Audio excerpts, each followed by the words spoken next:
नमस्कार, CSK news में आपका स्वागत है। तो दोस्तों, इस वक्त की बहुत बड़ी अपडेट निकल के आ रही है। तो दोस्तों, आखिरकार तालिबानियों ने जम्मू कश्मीर में आतंकियों को भेजना शुरू किया। जी हां, दरअसल आईसिस ने तालिबानी आतंकियों को कश्मीर भेजना शुरू किया है। एलओसी पहुंचे हैं 50 से ज्यादा खूंखार आतंकी कश्मीर में एंट्री करने की तैयारी, इसके बारे में आपको बताएंगे।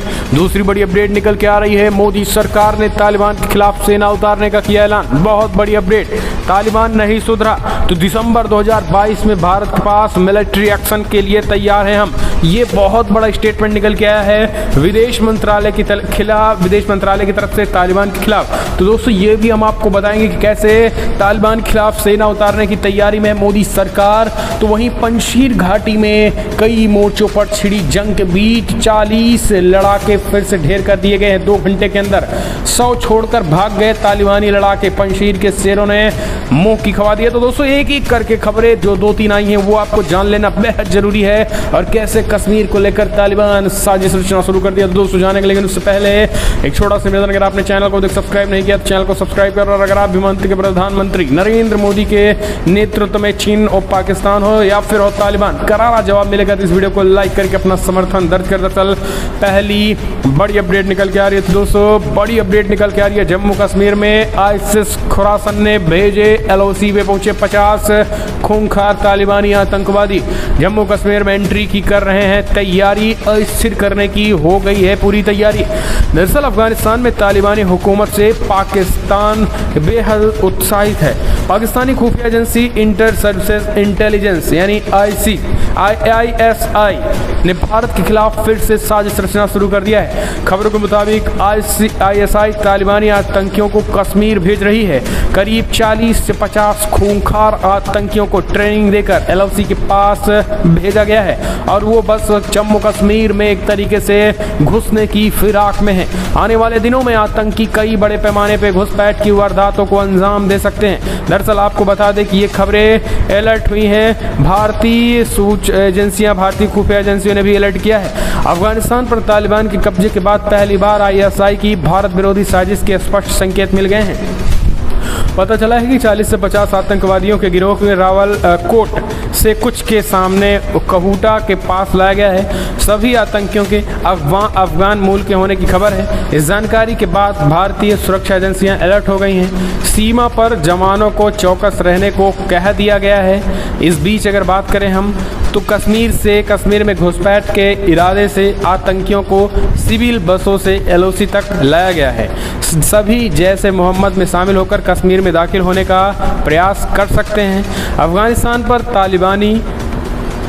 तालिबानी कब्जे के बाद ये आशंका जताई जा रही है कि पाकिस्तान तालिबान के सहारे भारत विरोधी साजिशों को अंजाम दे सकता है। हालांकि तालिबान की तरफ से कहा गया है कि वो अफगानिस्तान की धरती का इस्तेमाल किसी देश के खिलाफ नहीं होने देंगे, लेकिन उनकी बातों पर यकीन करना मुश्किल है। तो दोस्तों, आपको बता दें कि अब इसको लेकर भारत की विदेश मंत्रालय की तरफ से बड़ा स्टेटमेंट निकल के आया है। और आपको बता दें कि जम्मू कश्मीर ही हो या फिर अफगानिस्तान हो, अगर तालिबानी आतंकी एक्टिविटी किए तो भारतीय सेना उतारने की तैयारी। जी, अगर नहीं सुधरा तालिबान तो दिसंबर 2022 में भारत के पास मिलिट्री एक्शन का मौका होगा। दरअसल अफगानिस्तान में आज तालिबान की सरकार का निर्माण होने जा रहा है, और तालिबान नमाज के बाद नई सरकार का ऐलान करेगा। वहीं चीन ने तालिबान की सरकार बनने से पहले आर्थिक मदद देने का ऐलान कर दिया। वहीं ऐसे संकेत मिल रहे हैं कि अगर तालिबान ने अफगानिस्तान की ज़मीन का इस्तेमाल भारत के खिलाफ होने दिया तो दिसंबर 2022 में भारत सरकार अफगानिस्तान में सेना उतारेगी। ये ऐलान कर दिया गया है, इस चीज़ का स्वयं ऐलान कर दिया गया है। दरअसल आपको बता दें कि यूनाइटेड नेशन में भारत ने जो खेल दिया है, उसके चंगुल में स्वयं तालिबान फंस चुका है। दरअसल आपको बता दें कि भारत की अध्यक्षता में मोदी सरकार ने जो खेला तालिबान के खिलाफ किया है, उसमें सबसे पहला कदम है कि अगर तालिबान आने वाले समय में नहीं सुधरा तो उस पर एक्शन क्या लिया जाएगा। ये जो दुनिया भर के देश थे, उन्होंने इस पर कोई विचार नहीं किया, लेकिन मोदी सरकार ने जो ड्राफ्ट तैयार किया और जो प्रस्ताव खास करके सभी देशों के सामने UN में लिया गया था कि किस के तहत उनको मान्यता दी जाए, और जम्मू अफगानिस्तान की जो धरती है वो आतंकियों के खिलाफ यूज़ नहीं होगा, समेत तमाम मुद्दों, जिन मुद्दों पे इनको समर्थन दिया गया था तालिबानियों में, उनमें से एक सबसे बड़ा मुद्दा ये भी था कि किसी भी तरीके से समर्थन नहीं दिया जाएगा। जी आपको बता दें कि उसमें ये भी कहा गया था कि सरकार जो है यूएन को तभी भारत समर्थन देगा जब आतंकियों के खिलाफ यूज़ नहीं करेंगे। और इसमें यह भी था कि अगर तालिबान आतंक के खिलाफ आतंक की धरती बनाया तो आने वाले समय में इसका बहुत बड़ा परिणाम होगा, और इसको एक तरीके से हम कह सकते हैं कि इनके खिलाफ तैयारी भी की जाएगी और सैन्य साजो सामान इनके खिलाफ उतारा जाएगा। यानी सैन्य कार्रवाई करने का भी उस ड्राफ्ट में एक पॉइंट किया गया था, और उसी के तहत अगर तालिबान नहीं सुधरा तो भारत 2022 में एक्शन, मिलिट्री एक्शन लेने की तैयारी कर चुका है। तो बहुत बड़ी अपडेट निकल के आ रही है। यानी हम कह सकते हैं अगर जम्मू कश्मीर में इसी तरीके से तालिबानी आतंकी आते रहेंगे तो फिर सेना का एक्शन शुरू होगा। अगली एक और अपडेट ले लेते हैं। तो दोस्तों, जम्मू कश्मीर तो छोड़ो, अफगानिस्तान की आज़ादी की मांग उठी तेज।